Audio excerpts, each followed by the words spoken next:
अलिबाग तालुक्यातील विद्यानगर येथील जीर्ण झालेल्या मूकबधिर विद्यालयाच्या जागी नवीन इमारत बांधण्यात येणार आहे। माजी पालकमंत्री आदितीताई तटकरे यांच्या हस्ते 15 ऑगस्ट 2021 मध्ये कामाचा शुभारंभ झाला होता। मात्र अद्याप या इमारतीचे निम्मे कामही झालेले नाही। प्रशासनाच्या आणि ठेकेदाराच्या अनास्थेमुळे भाड्याच्या शाळेत शिक्षण घेण्याची वेळ विद्यार्थ्यांवर आली आहे। विद्यानगर येथील शासकीय मूकबधिर विद्यालय 35 वर्ष जुने होते। इमारतीला तडे, खिडक्यांच्या काचा फुटणे, प्लास्टर निखळणे आदी समस्या निर्माण झाल्या होत्या। जीर्ण झालेल्या इमारतींमुळे विद्यार्थ्यांच्या सुरक्षेचा प्रश्न गंभीर झाला होता। 31 गुंठे क्षेत्रात असलेल्या या जागेत एक मजली इमारत बांधली जाणार आहे। त्यामध्ये 8 वर्ग कक्ष, मुले व मुलींसाठी स्वतंत्र निवासस्थान, विद्यालयातील अधीक्षकांसाठी कार्यालय व निवासस्थान, श्रवण चाचणी, वैद्यकीय तपासणी, अंतर्गत खेळांचे कक्ष व सुसज्ज सभागृह उभारण्यात येणार आहे। याशिवाय मूकबधिर विद्यार्थ्यांना खेळण्यासाठी उद्यान, क्रीडांगण तसेच भोजन कक्ष, स्वयंपाकी निवासस्थान, व्यावसायिक प्रशिक्षण हॉल, पहारेकरी निवासस्थान आदी सुविधा उपलब्ध होणार आहेत।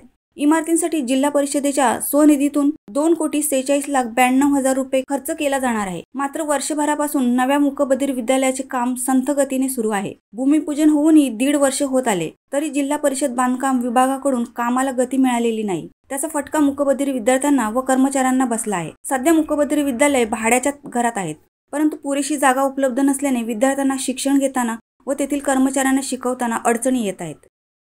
शिवसाता टाइम्ससाठी धनंजय कवठेकर, अलिबाग। दे धडक बेधडक वृत्त देणाऱ्या आपल्या शिवसत्ता टाइम्स न्यूज चॅनलला लाल बटन दाबून सबस्क्राईब करा आणि बेल आयकॉनला क्लिक करायला विसरू नका।